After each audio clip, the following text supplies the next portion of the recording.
दोस्तों अक्सर आपने सुना होगा कि लड़कियों को मना किया जाता है कि अगर वो रात में घर से बाहर निकल रही है, अगर उसके बाल खुले हुए हैं तो अपने बाल को बांध के निकले घर से।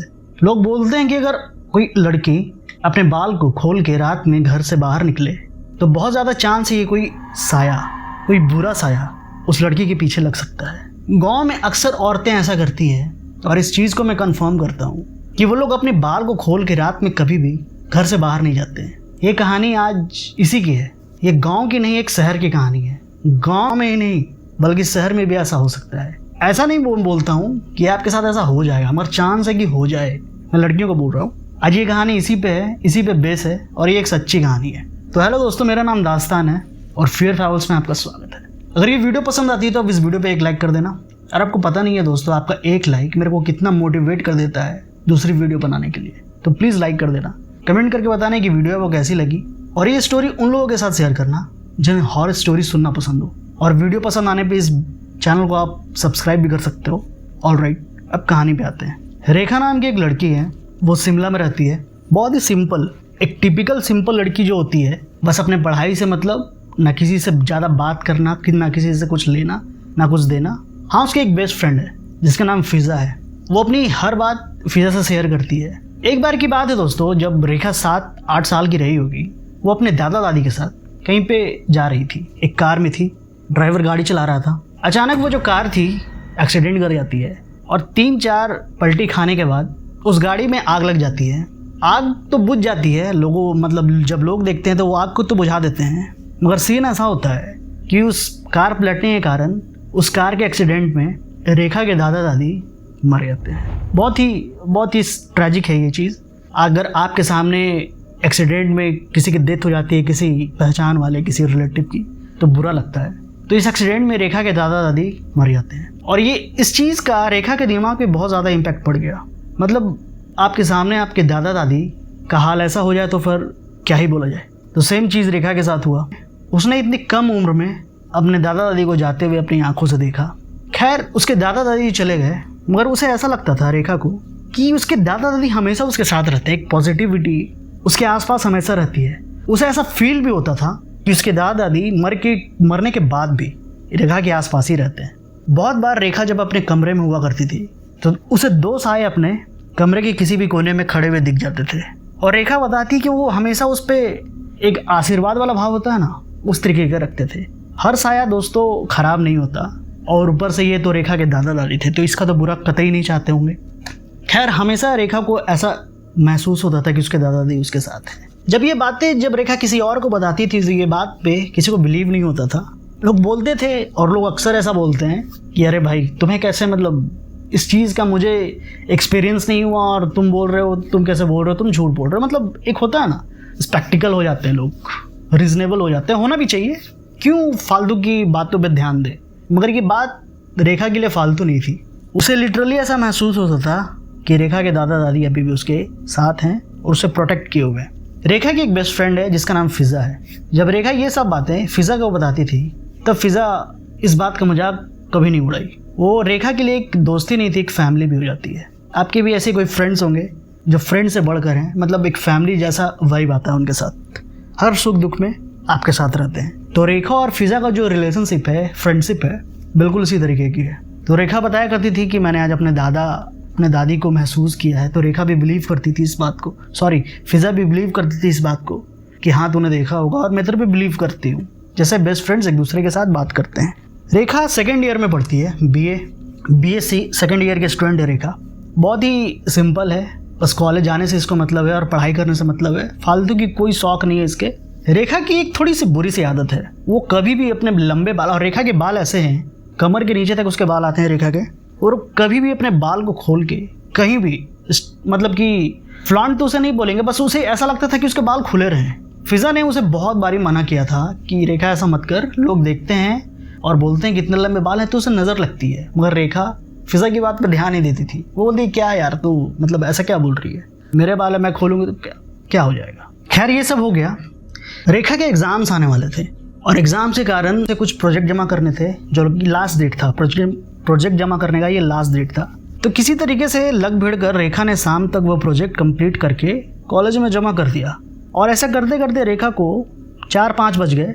कुछ फ्रेंड्स के साथ हैंग आउट करके, मतलब फ़िज़ा के साथ हैंग आउट करके वो कॉलेज से बाहर निकली तो शाम के लगभग 6-6:30 के आसपास हो गए थे। जब दोनों दोस्त बाहर निकले तो हल्की हल्की सी बारिश हो रही थी। फ़िज़ा ने रेखा को मना भी किया कि थोड़ा देर वेट करते हैं, बारिश जब ख़त्म हो जाएगी तब चलेंगे। मगर सीन ये था कि आज रेखा के पापा का बर्थडे था, तो आज उसे किसी भी कीमत पे घर जल्दी पहुंचना था, क्योंकि केक काटना होता है ना भाई बर्थडे वाले दिन। तो रेखा ने बोला कि नहीं फ़िज़ा, मैं निकलूँगी क्योंकि मेरे पापा का बर्थडे है। तो फ़िज़ा ने भी बोला ठीक है, अंकल को हैप्पी बर्थडे बोल देना मेरे तरफ से, बट मैं रुकूंगी यहाँ पे क्योंकि मुझे ये सब बारिश में भीगना पसंद नहीं है। तो फ़िज़ा रुक गई और रेखा निकल गई। कॉलेज और फ़िज़ा के घर के डिस्टेंस 10 से 15 किलोमीटर होंगे। तो जब कॉलेज से फ़िज़ा अपने घर के लिए निकली थी, जब कॉलेज से रेखा अपने घर के लिए निकली थी तो हल्की हल्की बारिश स्टार्ट हो गई थी। जब बीच में रेखा पहुंची तो बारिश बहुत ही ज़्यादा तेज़ हो गई थी, और इतनी तेज़ हो गई थी कि जो बारिश की बूंदे से लिटरली उसके फेस पे लग रहे थे तो उसके फेस पे चोट लग रहा था। मतलब आप समझ रहे हो, एक कॉन्टेक्स्ट बता रहा हूँ कि इतनी ज़्यादा बारिश हो गई थी। रेखा ने सोचा कि चलो अपनी स्कूटी को खड़े करके कहीं पेड़ के नीचे रुक जाते हैं। रोड के लेफ्ट साइड में, जैसा मेरे को रेखा ने बताया है, रोड के लेफ्ट साइड में एक पेड़ है, पीपल का पेड़ है। बारिश तेज़ हो रही है तो रेखा ने सोचा कि चलो वहाँ पे स्कूटी खड़ी करके वो कुछ मतलब अपने बाल, मतलब अपने कपड़े तो भीग चुके थे ऑलरेडी, तो बाल भी उसके इतने घने थे कि बाल से मतलब कि लिटरली वो होता है ना कि पानी एकदम रिस रहा था। तो इसने सोचा कि चलो अब थोड़ा देर वेट करते हैं बारिश से ख़त्म होने का और उस पेड़ के नीचे जाके चल जाते हैं। तब तक पेड़ के नीचे जाके स्कूटी को बगल में लगा के पेड़ के नीचे जाके रेखा क्या करती है, अपने बाल को खोल लेती है और झाड़ने लगती है पानी को, अपने बाल से अपने उस पानी को झाड़ने लगती है, जिसकी वजह से वो उसके बाल भी भीग गए थे। वो हल्का सा अपना सर उठाती है तो क्या देखती है, एक लाल साड़ी में कोई औरत जिसकी आंखें लाल है, एकदम एग्जैक्टली रेखा ने ऐसा ही बोला था कि वो देखती कि लाल साड़ी में एक लाल आंख वाली औरत उसे घूर रही है। वो एकदम अचानक से उठ के ऊपर देखती है तो फिर अगले ही पल देखती है वहाँ पे कोई नहीं है। रेखा ने बोला अरे ये क्या हो गया, ये क्या हो गया कि अब एक पल दिख रही है एक पल नहीं दिख रही है। तो उसे लगता है कि बारिश की वजह से मतलब उसे कुछ मतलब इतनी बारिश हो रही कि उसे कुछ गलत फहमी हो गई, क्योंकि शायद बारिश की मतलब कि वो बौछार रही होगी, इसकी वजह से लगा होगा, पानी चमका होगा तो उसे लगा होगा किसी की आँखें। मतलब जब इंसान अनएक्सपेक्टेड चीज़ देख लेता है तो इस तरीके की बातें अपने मन में बनाने लगता है कि शायद वो नहीं होगा। मगर ये रेखा की बहुत ही बड़ी गलत फहमी थी, जो आगे चला है आपको पता चलने वाली है कितनी बड़ी होने वाली है। खैर उठ के जब देखा दोबारा तो वहाँ पे नहीं थी वो। इधर उधर देखा रेखा ने कि उधर नहीं, मतलब कि कहीं पेड़ से कूद वूद तो नहीं गई। तो फिर पेड़ के गोल चक्कर काट के देखा उसने तो वो नहीं दिखी। तो फिर आगे वो बैठ गई, उसे लगा कि चलो गलत फहमी है, जाने दो। फिर अचानक क्या हुआ, 10 मिनट तक बैठी हुई थी क्योंकि 10 मिनट तक पानी नहीं रुकी थी और बहुत ज़्यादा तेज़ हो गई थी, वो निकल नहीं सकती थी, तो पेड़ के नीचे बैठी हुई थी 10 मिनट तक। 10 मिनट के बाद ऐसा रेखा को सुनाई देता है कान में, मतलब कोई रो रहा है। वो बोलती है कि अरे ये मतलब ये क्या हो रहा है मेरे साथ। कभी कोई औरत दिखाई देती है, कभी किसी औरत की रोने की आवाज़ सुनाई दे रही है, कैसा क्या हो रहा है। फिर वो उठी, फिर उस पेड़ के गोल चक्कर काट के आके फिर बैठ गई, क्योंकि बस आवाज़ आ रही थी, कोई था नहीं वहाँ पे। अगले आधे घंटे 45 मिनट में जब बारिश रुक गई, रेखा उठी और स्कूटी स्टार्ट करने लगी। तो दोस्तों भूतिया माहौल का ये सीन होता है कि स्कूटी स्टार्ट या कोई गाड़ी स्टार्ट नहीं होती है। तो ठीक रेखा के साथ ऐसा ही हुआ, वो स्कूटी स्टार्ट करते रह गई। आधा घंटे से स्कूटी स्टार्ट कर रही थी, सेल्फ ले रही थी स्कूटी की, तो वो हो नहीं रहा था। किसी तरीके से स्कूटी स्टार्ट हो गई और जब स्कूटी पे रेखा बैठती है तो उसे ऐसा लगता है कि उसके पीछे कोई दूसरा व्यक्ति, कोई दूसरा इंसान आके बैठता है। वो अचानक से पीछे मुड़ के देखती है, कोई नहीं, बट स्कूटी भारी लग रहा है, ऐसा लग रहा है कि स्कूटी पे वजन है। पिछला टायर से पता चल जाता है ना, तो वो टायर को देखती है तो हाँ वाकई कोई बैठा हुआ है। किसी तरीके से अपने डर को कंट्रोल करके रेखा अपने घर पे पहुंचती है। उसके बाल खुले हुए थे, पूरे रास्ते उसके बाल खुले हुए थे। रेखा जब घर पहुंचती तो उसकी माँ देखती हुए बोलती है, अब और इस समय रात के समझो कि 9 बज चुके हैं, 9 साढ़े 9 के आसपास है, और रेखा घर पहुंचती है तो उसकी माँ देख के बोलती है, खुले बालों को देख के उसकी माँ बोलती है, अरे रेखा ये क्या तू करके आ रही है। तो रेखा ने बोला क्या, लेकिन तू अपने बाल खुले खुले क्यों आ रही है और तेरे बाल पूरे भीगे हुए हैं, क्या बात है।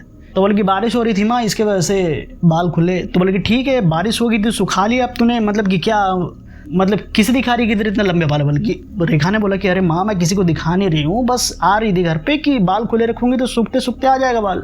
तो रेखा की माँ ने रेखा को तौलिया दिया, डाल दिया और फिर बाल सुखाया उसके। 1 घंटे में क्या हुआ, आज तो रेखा के पापा का बर्थडे था तो बर्थडे सेलिब्रेट किए लोग, मतलब 3 जन मिलके। और हाँ 3 जन मिलके नहीं, रेखा के 2 बहन और थे, ये डिटेल में भूल गया था। रेखा के 2 बहन और थे, तो ये 5 मिलके बर्थडे को सेलिब्रेट किया अपने पापा का, और फिर केक वेक काटे, खाई पिए अच्छे से, मस्ती की, एकदम फुल पार्टी मोड, और फिर सो गए। रेखा जब सोती है तुझे सपने में उसे एक औरत दिखाई देती है और उसे ये दिखाई देता है कि वो पीपल के पेड़ के नीचे बैठी हुई है और रो रही है। जहाँ पे रेखा बैठी हुई थी ठीक उस पीपल के पेड़ के नीचे बैठ के वो औरत रो रही है और वहाँ पे रोड पे रेखा खड़ी हुई है। रेखा उसे पूछ रही है कि तुम क्यों रो रही हो। वो रेखा को कोई जवाब नहीं दे रही है, वो बस रोई जा रही है कंटिन्यूअसली। और सपने में रेखा ये देखती है कि उधर से कोई ट्रक आता है और उसे मार के निकल जाता है। और जब मार के निकल जाता है तो रेखा का सपना टूटता है रात के 2-3 बजे। वो एकदम उठ के एकदम हाँफ रही है, पूरे पसीने पसीने हैं। बगल में उसकी दोनों बहनें सो रही थी। मतलब एक रूम में एक बड़ा सा रूम है जिसमें 3 बेड हैं, तो अलग अलग बेड पे तीनों बहनें सोती हैं। तो फिर जब ये बीच वाली बेड पे जब रेखा सो रही थी तो जब वो उठी, रेखा जब अचानक चीखें मारते हुए उठी, उसकी दोनों बहनें आ गई उसके पास कि दीदी क्या हुआ। तो रेखा तो बड़ी थी तो उसे अपनी छोटी दोनों बहनें वो क्या बोलेगी कि मैं डर गई। लेकिन नहीं, ऐसा कुछ नहीं है, तुम लोग सो जाओ, वो सपना देख रही थी इसके वजह से मैं डर गई। खैर उस रात रेखा सो गई। सीन ये हुआ कि रेखा अक्सर वो जो पेड़ था दोस्तों, ऐसा है कि वो अक्सर उस पेड़ से ही होके गुजरती थी ना।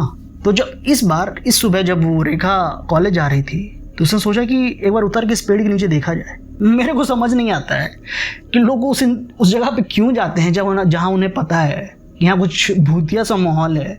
वहाँ जाके चेक क्यों करना है भाई कि वहाँ पे कुछ है कि नहीं यार, रह गया तो अरे मैक्सिमम टाइम में रह ही जाता है। तो खैर रेखा एकदम वहाँ पे जाके उस पीपल के पेड़ के नीचे खड़े होकर देखिए कोई है क्या यहाँ पे। तो दिन का समय था, मतलब 9-10 बजे के आसपास का समय था। तो वहाँ पे मतलब ऐसा कुछ लगा नहीं रेखा को। उसे लगा कि ठीक है चलो ये सब वहम होगा उसका, ऐसा वैसा। कॉलेज पहुँचती है। जब वो क्लास में रेखा बैठी हुई थी तो जहाँ पे बैठती है रेखा, उस सीट के बगल में खिड़की है और उसे ऐसा लग रहा है कि जब वो क्लास में बैठी हुई अपने बेंच पे तो उसे ऐसा लग रहा है कोई औरत वहाँ पे खड़ी होकर उसे स्माइल कर रही है, लाल साड़ी पहनी हुई। वो अचानक फिर से देखती है कि वहाँ है तो सही, उसके बगल में फिज़ा बैठी हुई थी। उसने बोला देख फिज़ा, वहाँ पे कोई औरत तेरे को दिख रही है क्या। जब दोनों सहेलियाँ एक साथ खिड़की के बाहर देखती है तो वहाँ पे कोई नहीं था। भूत लोग तो ऐसा ही करते हैं दोस्तों, जब आप किसी को दिखाओगे तो वो रहेंगे नहीं उस जगह पे। तो ठीक रेखा के साथ ऐसा ही हो रहा था। तो फिर फिज़ा ने बोला क्या मतलब किसी औरत को तूने देखा है क्या, कोई तेरे दोस्त थे क्या।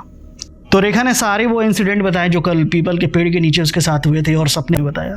तो फिज़ा ने बोला कि ठीक है एक काम कर, तो कुछ मतलब भगवान से रिलेटेड कोई चीज़ पढ़ ले, भगवान की मूर्ति वगैरह, और ये सब करने से तेरे दिमाग मतलब शांत हो जाएगा। जो भी नेगेटिविटी तेरे आसपास चल रही है वो सब शांत हो जाएगा। तो रेखा ने ठीक ऐसा ही किया। उसने क्या किया कि हनुमान चालीसा एक बार पढ़ लिया तो कुछ देर के लिए फ़िलहाल रेखा का जो मन था वो एकदम शांत हो गया। अब वो घर जाने लगी। इस समय शाम के 5-5:30 बज रहे थे। उसने देखा कि वहाँ जिस पीपल के पेड़ के नीचे कल वो बैठी हुई थी वहाँ एक लाल साड़ी में लिटरली एक औरत खड़ी हुई है और उसे हाथ दे रही है। रेखा एकदम आनन फानन में स्कूटी रोकी।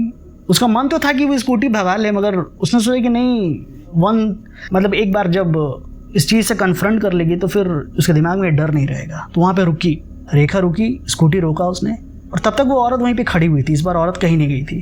तो जब रेखा ने वहाँ पे जाके उस औरत से पूछा कि आप कौन हो, तो बोली कि मैं यहाँ पे रहती हूँ, इसी पेड़ पे रहती हूँ। तो रेखा ने बोला कि आप इस पेड़ पे कैसे रहते हो। तो वो बस एक स्माइल करती है और वो उस पेड़ के पीछे जाके गायब हो जाती है। रेखा पेड़ के पीछे जाती है तो बोल गया अरे आप कहाँ चली गई। वो पेड़ के पीछे जाके देखती हूँ वहाँ कोई नहीं। अब रेखा की भाई साहब हालत ख़राब हो चुकी है यहाँ पे। वो स्कूटी स्टार्ट करके फटाक से अपने घर के लिए निकल जाती है, क्योंकि भाई साहब वहाँ रुकने का कोई फ़ायदा नहीं था। क्योंकि एक औरत, एक जीती जागती तो इसे नहीं बोल सकते हैं, मगर एक औरत पेड़ के नीचे जाके लिटरली गायब हो गई है। वो जल्दी से स्कूटी उठा अपने घर में जाती है। घर में जाने के बाद ये सब बातें अपनी माँ को बताती है और माँ ऑब्वियस सी बात है कि इसकी बात में बिलीव नहीं करती। ऐसा कैसे हो सकता है, तेरा कोई ज़रूर वहम होगा। अभी पता चलने वाला है कि वहम किसे कहते हैं। अभी स्टोरी में पता चलने वाला है आपको कि गलत फहमियाँ किसे बोलते हैं। अभी सबको ये प्रूव होने वाला था कि रेखा जो बोल रही है वो सही बोल रही है। खैर ये रात बीत जाती है। दोबारा जब सुबह कॉलेज के लिए रेखा निकलती है तो वो पेड़ को चेक करते हुए जाती है, मगर दिन के समय वहाँ कोई नहीं रहता है। शाम के ठीक जब 5:30-6 बजे जब वो कॉलेज से सब काम ख़त्म करके वापस घर आते रहती है, फिर वो औरत उसी पेड़ के नीचे खड़ी हुई थी और रेखा को हाथ दे के एक विकेटली स्माइल के साथ बोलती है, मतलब रोकने के लिए बोलती है। अब रेखा थोड़ी गुस्से में तो थी, डर में तो थी, मगर वो डर से थोड़ा सा गुस्सा था कि आज तो ये बात को कंफर्म करेगी कि वो है कौन। वो स्कूटी रोकते के साथ ताबड़तोड़ उस पर चिल्लाने लगती है, देखो मैं जानती हूँ तुम कौन है, तुम एक साया हो या पता नहीं तुम कोई चुड़ैल हो, तुम मेरा पीछा क्यों कर रही हो, मेरा पीछा क्यों नहीं छोड़ रही हो। तो वो जो साया, वो चुड़ैल जो रहती है, वो बोलती है कि तुम मुझे पसंद हो, मैं तुमसे दोस्ती करना चाहती हूँ, क्या तुम मुझसे दोस्ती करोगे। तो रेखा बोलती हो यार तुम एक साया हो, मतलब कि डरते डरते बोलती है मतलब जैसा मैं बोल रहा हूँ उस तरीके, मतलब उस समय रेखा बहुत डरी हुई थी। वो डरते डरते बोलती कि मैं कैसे कर सकती हूँ दोस्ती, वो मेरा पीछा छोड़ दो। तो रेखा को वो बोलती है देखो मैं तुम्हें कुछ नहीं करूँगी, तुम बस मेरे साथ रहो, तुम मुझे अपने साथ ले चलो, मैं तुम्हें कुछ नहीं करने वाली हूँ। दोस्तों अगले ही पल ऐसा रेखा को लगता है कि उसे हिप्नोटाइज कर लिया गया है। वो जो साया, वो जो चुड़ैल, जो भी रेखा को कोई भी बात बोल रही है बस रेखा हाँ में हाँ मिला रही है। ऐसा इम्पैक्ट हो गया था रेखा के दिमाग पे। जब उस चुड़ैल ने रेखा को बोला क्या तुम मुझे अपने साथ अपने घर ले जाओगी, तो रेखा ने बोला हाँ तुम चलो मेरे साथ। आधे घंटे में वो घर पहुंची। अभी का जो रेखा का जो हाल है, मतलब रेखा का जो अभी सिचुएशन है वो बहुत ही शांत है। ऐसे रेखा तो बहुत ही चुलबुली टाइप की लड़की थी, हंसती रहती थी हमेशा, मतलब। तो जब उसकी माँ ने उसे देखा कि रेखा तो इतनी शांत सी क्यों लग रही है यार, तो रेखा ने एकदम शांत होकर बोला कि माँ मैं शांत कहाँ लग रही हूँ, ऐसा कोई रोबोट नहीं बोलता उस तरीके का। खैर रेखा की माँ ने इस बात पे ज़्यादा ध्यान नहीं दिया। रेखा को खाना दिया। आज रेखा के खाने का तरीका ये था दोस्तों, नॉर्मली वो 2 से 3 रोटियां खाती थी। आज लिटरली रेखा ने 25 रोटियां खाई और फिर भी माँ से मांग रही है माँ मुझे खाना दो। माँ बोलती है अरे मतलब क्या तुम्हारे अंदर कोई घुस गया है क्या, मतलब मजाक में ऐसा बोला था। और बोलते हैं दोस्तों ये सब चीज़ में मजाक नहीं करना चाहिए। लोग अक्सर ऐसा बोलते हैं कि भूत पिशाच से रिलेटेड कोई भी चीज़ को मजाक में नहीं लेना चाहिए। तो रेखा एकदम शांत स्वभाव में बोलती है कि हाँ माँ तुम भी, मतलब एक जैसा रोबोट बोलता है ना उस तरीके से बोल रही थी। जितनी बात का आप उससे पूछोगे बस उतनी बात का जवाब दे रही थी रेखा। खैर 5 रोटी 30 रोटियां खाई रेखा ने। उसके बाद ये हुआ कि रेखा खा ली और खा के जाके सो गई। और सोने से पहले वो एक कोने की दीवार में ऐसा घूर रही थी जैसे कोई वहाँ पे खड़ा है और वो उसे एकटक देख रही थी। जब रेखा सो गई तो फिर ऐसा हुआ कि उसे कोई सपने में आके बोलता रेखा उठो। तो रेखा उठ के अपने बेड पे बैठ गई और ठीक उसके सामने वो जो लाल साली वाली औरत है या चुड़ैल है, वो साया उसके बेड के सामने बैठा हुआ था। और रेखा वो दोनों में बात होने लगी, वार्तालाप होने लगी लिटरली। ये सब आवाज़ सुन के रेखा की जो दोनों बहनें उसके आसपास सो रही थी वो बोलती दीदी तुम किससे बात कर रही हो, यहाँ तो कोई है नहीं। तो रेखा एकदम अचानक से अपना जो राइट मतलब कि अपना जो सर है एकदम राइट साइड ऐसे करके एकदम ऐसा देखती है। तो रेखा की बहनें बोलती हैं कि उसकी जो आंख थी उसकी बहन रेखा की, उसकी दीदी की लिटरली रेड थी, रेड आंखें। ये सब देख के दोनों बहनें डर के चिल्लाते हुए कमरे से बाहर जाती है। दोनों बहनें अपने माँ पापा के पास जाके दौड़ के ये बताती है देखो दीदी को आंख में क्या हो गया है, दीदी बहुत बहकी बहकी बातें कर रही हैं और घुरा रही हैं करके, मतलब इस तरीके की आवाज़ें निकाल रही हैं। रेखा के मम्मी पापा उस कमरे में आए, रेखा को देखा। अभी रेखा सोई हुई है, ब्लैंकेट ओढ़ के सोई हुई है। तो रेखा के मम्मी पापा उन दोनों बहनों को बोलते हैं अरे कहाँ, मतलब कहाँ कुछ है, दीदी तो सोई हुई है, तो क्या बातें कर रही हो। तो उन दोनों बहनें रो के बोल रही थी कि नहीं दीदी ने लाल आंख से हमें देखा है, मतलब कि आंखें लाल, खून आने की वजह से लाल नहीं हो गई थी, मतलब ऐसा आता है ना खून आंख में, उस तरीके से मतलब ऐसा लग रहा था कि दीदी की आंख में कोई बल्ब लगा हुआ है रेड तरीके का, वो चमक रहा है और उस तरीके से बोल रही है और गुर्रा के हमसे बात कर रही है। अभी भी उसके मम्मी पापा ने इस बात पे बिलीव नहीं किया कि रेखा के साथ कुछ हुआ है, खास स्पेशली उसकी मम्मी, क्योंकि उसने शाम में भी देखा था कि रात में भी देखा था कि रेखा 25 से 30 रोटी खा जाए। भाई कोई कौन सा नॉर्मल इंसान खा लेगा यार। फिर भी रेखा की माँ को ये बात भी बिलीव नहीं हो रहा कि रेखा के साथ कुछ बुरा हुआ है, उसके साथ कुछ लग गया है। ये सब बात हो गई आई गई होगी। रात में दोनों बहनें सो गई आगे वापस, और रेखा के मम्मी पापा भी जाके अपने रूम में सो गए। अब सुबह के 4 बजे रेखा एकदम अपने बेड पे अपने हाथ पैर को मार रही है, मतलब बेड के चारों कोने में पूरे पटक रही है, एकदम पूरा ऐसा पटक रही थी कि जो बेड पे बहुत भारी बेड पे सोती थी ये दोनों, मतलब ये तीनों बहनें, वो मतलब कि 3 बेड थी तो तीनों बेड बहुत ज़्यादा भारी थी। इतना अपना हाथ पैर मार रही थी रेखा कि वो बेड मतलब ऊपर से ज़मीन से ऐसा ऐसा टकरा रहा, ऊपर नीचे हो रहा, ऊपर नीचे। अब दोनों बहनों को कंफर्म हो गया था कि उसकी बड़ी दीदी रेखा के साथ कुछ ना कुछ गड़बड़ है। वो भागते हुए अपने मम्मी के पास जाते हैं, मम्मी पापा के पास। लेकिन मम्मी पापा आपको इस बात को बिलीव करना होगा कि दीदी रेखा के साथ कुछ ना कुछ बुरा हुआ है, प्लीज़ चल के देखो। मगर फिर भी दोस्तों ऐसा होता है कि जब रेखा के मम्मी उसके देखने जाते हैं तो फिर इस समय रेखा सोई हुई है। अब रेखा की मम्मी थोड़ी इन दोनों लड़कियों पे गुस्सा हुई, क्यों तुम लोग ऐसा क्यों मजाक कर रहे हो। तो वो लोग रोते हुए बोलती है मम्मी आप मेरी बात का, हम दोनों की बात का क्यों बिलीव नहीं कर रहे हो, दीदी ऐसा कर रही थी, हम लोग क्यों मजाक करेंगे रात के 4 बजे। फिर भी डांट वाट के वहाँ पे सुलाने की कोशिश की, मगर इन दोनों बहनों ने बोला कि नहीं हम आपके साथ सोएंगे। खैर वो दोनों बहनें उसके साथ सो जाती हैं। दूसरा दिन आता है।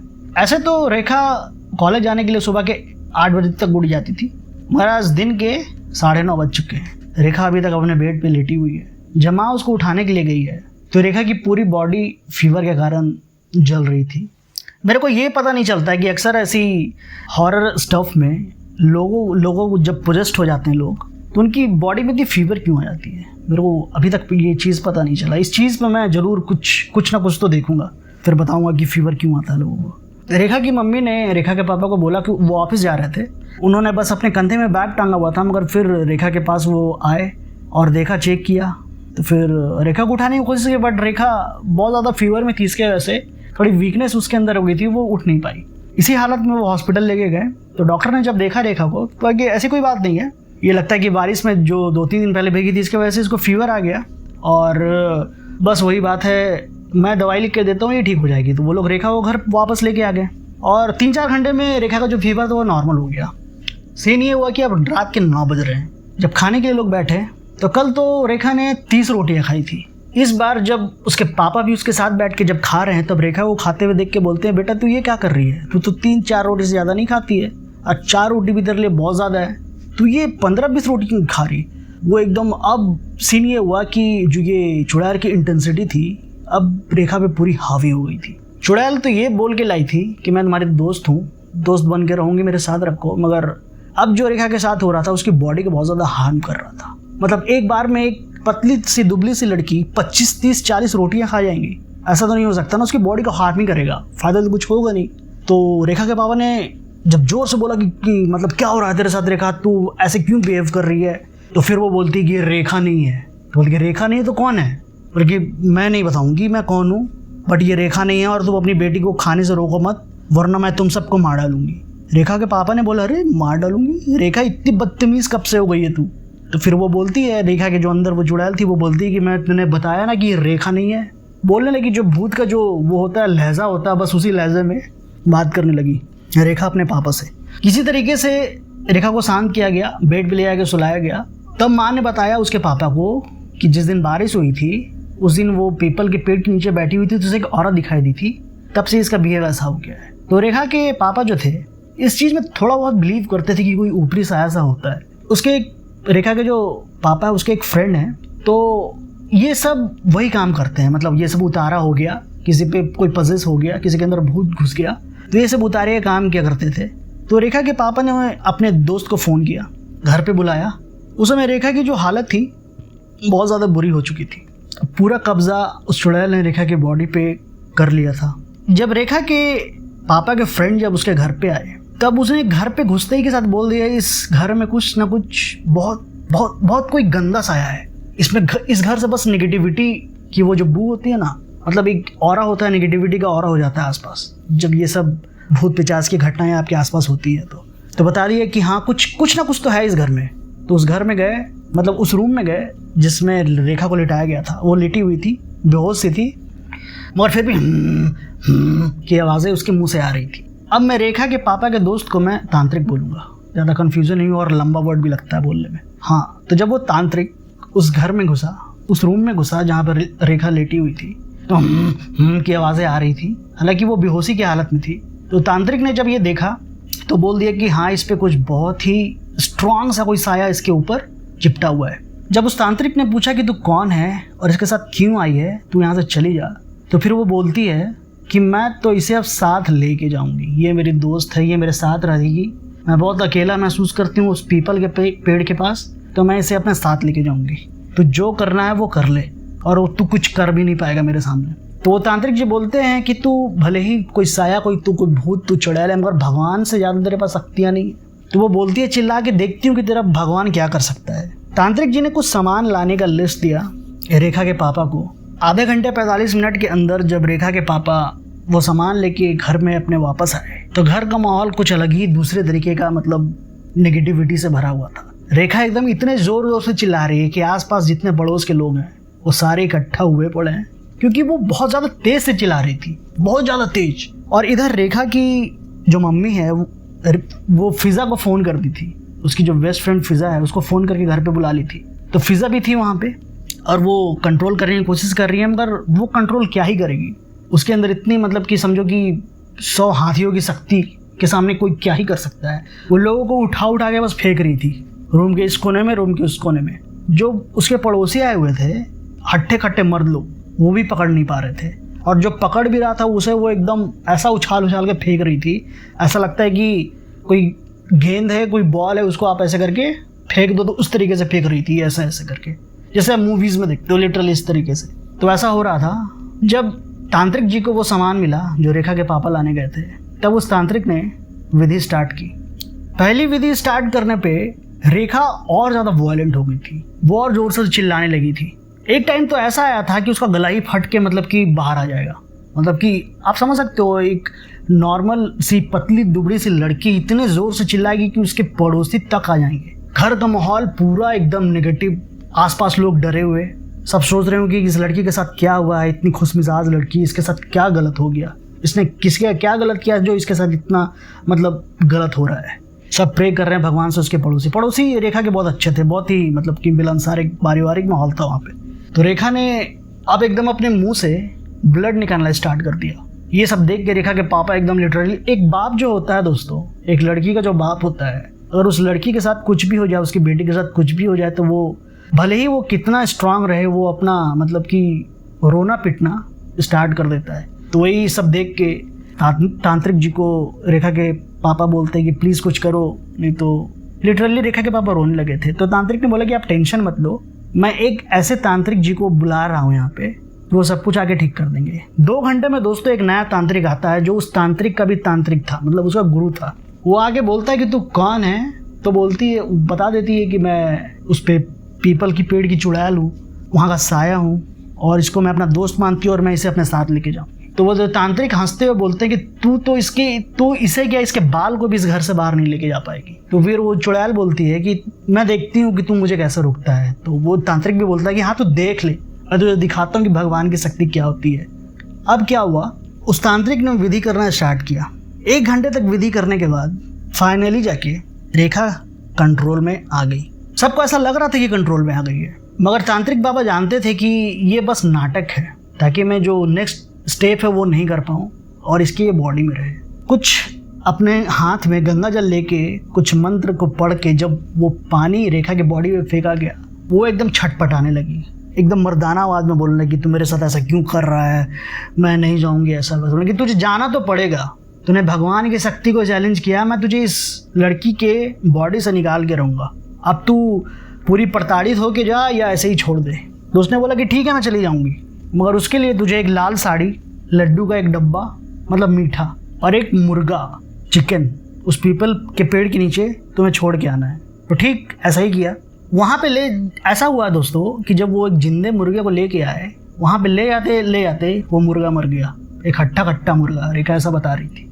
खैर किसी तरीके से वो सब चीज़ जो उस चुड़ैल ने बोला था वहाँ पे छोड़ के जब आया गया, तो जब उसके पापा, रेखा के पापा वहाँ से आ रहे थे, तांत्रिक ने बोला था कि किसी की भी आवाज़ आए पीछे मुड़ के मत देखना। ठीक ऐसा ही हुआ। जब वो रेखा के पापा जब वापस आ रहे थे, तो उन्हें ऐसा लगा कि रेखा पीछे से बोल रही, पापा मुझे छोड़े कहाँ जा रहे हो, मुझे भी अपने साथ लेके चलो। वो सोचे कि पीछे मुड़ के देख ले, मगर अचानक से तांत्रिक की बात याद आ गई कि नहीं, पीछे मुड़ के नहीं देखना है। उन्होंने गाड़ी स्टार्ट की, वापस घर पे आए। तब तक रेखा बहुत ही ज़्यादा शांत हो चुकी थी। जो तांत्रिक बाबा के गुरु थे, उन्हें भी मैं तांत्रिक ही बोलूँगा, तो वो उस तांत्रिक ने बोला कि आपकी बेटी बहुत गलत जगह बैठ गई थी, वहाँ पे मतलब कि एक चुड़ैल नहीं है, वो तो खैर बनाइए, वहाँ पे एक चुड़ैल ने इसकी बॉडी पे कब्जा किया, वहाँ पे ऐसा एक अनगिनत साया है। किसी तरीके से रेखा अब नॉर्मल हो गई थी। मगर इस इंसिडेंस के बाद सीन ये हुआ कि जब चुड़ैल उसकी बॉडी से बाहर निकली, अब रेखा के दादा उसकी बॉडी में आ गए। तो रेखा के दादा जब रेखा की बॉडी में आए, तब उन्होंने बोला कि ये तो अच्छा है कि मैं यहाँ पे हूँ, वरना ये चुड़ैल इसको मार देती। और तांत्रिक ने इस बात को कंफर्म किया कि हाँ, इसके दादाजी और जो दादी हैं, इनकी आत्मा भी इस घर में है, और वो बहुत अच्छी आत्मा है, इसको हमेशा प्रोटेक्ट करके रखती है, मतलब एक कुल देवता मान लो, तभी ये आपकी लड़की बची है, वरना ये उसको अपने साथ ले जाती। खैर दोस्तों, अब रेखा एकदम नॉर्मल है, अभी बहुत अच्छे जगह वो किसी गवर्नमेंट जॉब में है, शादी हो चुकी है उसकी, एक बच्ची भी है रेखा की, और वो एकदम बहुत अच्छे लाइफ में अपने इन्वॉल्व हो गई है। मगर कभी भी रेखा इस चीज़ के बारे में सोचते हो तो एकदम सिहर जाती है। तो दोस्तों, आज की कहानी यही थी। तो दोस्तों, अगर यहाँ तक आपने इस वीडियो को देखा है तो प्लीज़ इस चैनल को सब्सक्राइब करके ही जाना। मैंने नया चैनल खोला है और मैं अपने पैशन को फॉलो कर रहा हूँ। मेरे को ये सब पैरानॉर्मल चीज़, ये सब भूतिया चीज़, मतलब इसको पढ़ने, इसको जानने के बारे में बहुत ज़्यादा शौक है। तो प्लीज़ मेरे को सपोर्ट करना। ये वीडियो पसंद आए तो इस वीडियो को एक लाइक करना, लाइक ज़रूर करना प्लीज़। और कमेंट करना ये बताना कि ये वीडियो कैसी लगी आपको, और उन लोगों के साथ ये स्टोरी शेयर करना जिन्हें हॉरर स्टोरी सुनना पसंद है, और लास्टली सब्सक्राइब तो ज़रूर करना। तो चलिए दोस्तों, मिलते हैं आपसे दूसरे वीडियो में। तब तक अपना ख्याल रखिए। मेरा नाम दास्तान है, मिलता आपसे दूसरी वीडियो में। बाय।